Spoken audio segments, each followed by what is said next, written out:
mesdames, messieurs, Christelle pour Radio Tongossa. Exceptionnellement, je me suis rendue au défilé du 14 juillet 2018, la fête nationale française. Aujourd'hui, nous avons pris le temps de discuter justement avec des citoyens français et d'ailleurs, fervents défenseurs de la cause humaine. Bonjour, je vais vous laisser vous présenter pour nous expliquer un petit peu votre attachement à cette tradition française. Bonjour Christelle. Mon attachement c'est quoi? La France d'abord est un pays qui a colonisé la Côte d'Ivoire, mon pays.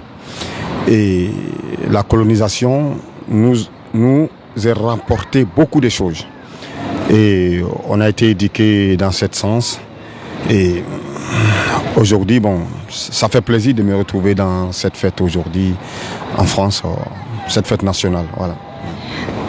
Ce que vous exprimez vraiment, quelque part, c'est le fait qu'au-delà des nations, au-delà des diversités, c'est un enrichissement autant pour vous que pour les Français d'avoir été ensemble dans l'histoire, d'avoir effectivement, toutes les nations ont fait leurs erreurs et leurs choix, mais vous avez tous évolué, nous avons tous évolué, que ce soit la France, que ce soit la Côte d'Ivoire, vers essayer d'aller vers le meilleur, vers l'humain.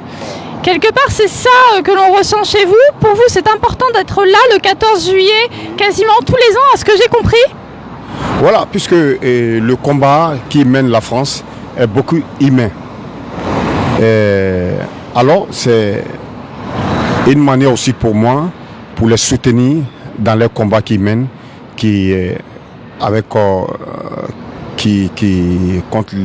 pour l'humanité. Et voilà. C'est une manière de les soutenir, voilà, effectivement. Une voix de plus, une voix supplémentaire, vous pensez que c'est essentiel pour que l'on a vu défiler d'ailleurs à partir de 10h, alors les chars, les métiers, les corps d'armée, autant des femmes que des hommes qui ont défilé avec une certaine grâce, comme vous l'avez précisé tout à l'heure, il y a quand même une tradition française qui veut que les corps de métier ont une représentation, une image de représentation qui est particulièrement forte. Ils ont des techniques, on va dire, vraiment uniques pour défiler. C'est un peu ce qui démarque la France des autres nations. C'est un peu ce que vous recherchez, c'est un peu l'idéal qui vous fait vibrer, on va dire. Effectivement, c'est une belle tradition et quand tu vis cette défilé avec l'armée française, et c'est une belle tradition et ça fait aussi du bien et voilà. Il donne beaucoup d'émotions, c'est ce que j'ai pu constater tout à l'heure avec le public. Il y avait vraiment l'ovation pour les sapeurs-pompiers, notamment de Paris. Il y avait effectivement beaucoup de ferveur dans la population. Les gens soutenaient vraiment tous les corps de métier issus de l'armée, issus de la gendarmerie, que ce soit la gendarmerie, les pompiers, la police, que ce soit également l'armée qui est sur les théâtres d'opérations extérieures.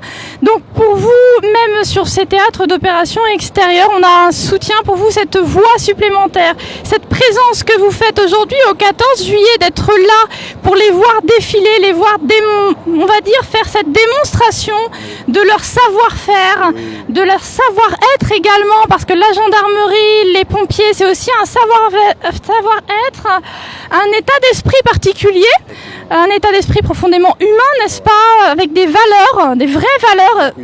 Ça vous aide finalement à vous retrouver? Effectivement, ça m'aide beaucoup et à me retrouver et ça me fait vraiment du bien et comme un humain, tu vois, ça m'aide beaucoup, effectivement, voilà.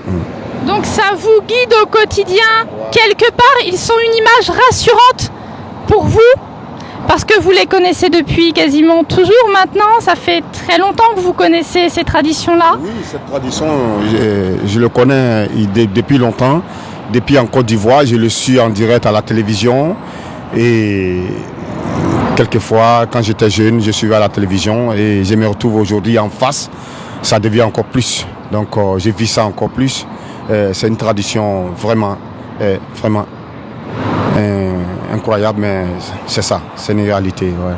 Ou comment, au travers d'une vie, on peut passer de regarder le 14 juillet à travers la télé et le vivre en vrai, le ressentir pleinement humainement, connaître un petit peu plus toutes les émotions que cela peut procurer. C'est ce que l'on a pu constater effectivement auprès du public, qui était vraiment impressionné par déjà le matériel de guerre qui est manipulé, mais également les animaux. On a vu la garde républicaine, on a vu les chiens notamment de pompiers également. On a vu pas mal d'équipes cynophiles, on a vu vraiment toute l'étendue du savoir-faire de l'armée française.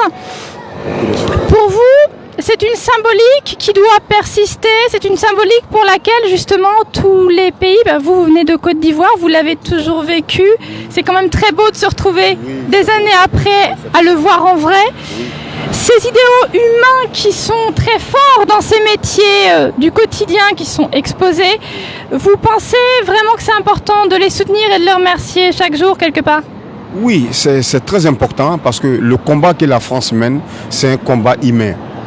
Et c'est un combat humain et donc c'est très important de les soutenir dans ce combat. Alors, c'est ce qui fait que je suis là. Bon, je pense que j'ai vu aussi beaucoup de nations et j'ai discuté même avec, j'ai parlé avec des gens qui sont venus de Corée du Sud et des nations qui étaient là, qui regardaient, on en parlait un peu et d'autres parlaient le français, on a parlé, ouais. Ils sont contents d'être là, ils sont venus pour ça, donc voilà. Donc finalement, plus que le 14 juillet en lui-même, c'est plus que seulement une nation. En fait, le 14 juillet, on est quand même sur la fête nationale de la France, le pays des droits de l'homme. Oui. Donc, quelque part, un peu le pays, le pied-à-terre de l'humanité. C'est un petit peu votre parcours, c'est un petit peu ce que cela représente à travers votre parole. Donc, total soutien à nos militaires, à nos gendarmes, à nos policiers, à nos pompiers, aux femmes, aux hommes qui chaque jour risquent leur vie, parfois la perdent. Hommage à eux en ce 14 juillet. Une pensée à tous ceux qui ont construit la France avec des idéaux humains. Donc évidemment, une pensée pour Arnaud Beltrame qui a récemment laissé sa vie pour sauver une femme. Et pour tous ces hommes qui s'engagent à nouveau, toutes ces femmes qui s'engagent encore et encore, notamment ces jeunes qui à 16 ans nous disent vouloir vraiment intégrer le corps d'armée. Bravo à eux. Continuons ensemble en frères d'âme, ensemble avec les idéaux humains. Merci à vous, c'était Christelle pour Radio Tongossa. Et les Bleus demain. Et oui. La grande finale demain. Alors demain on aura un autre direct. La sera là lundi et la France gagne. Effectivement. Allez les Bleus. Allez les Bleus, ouais. À demain.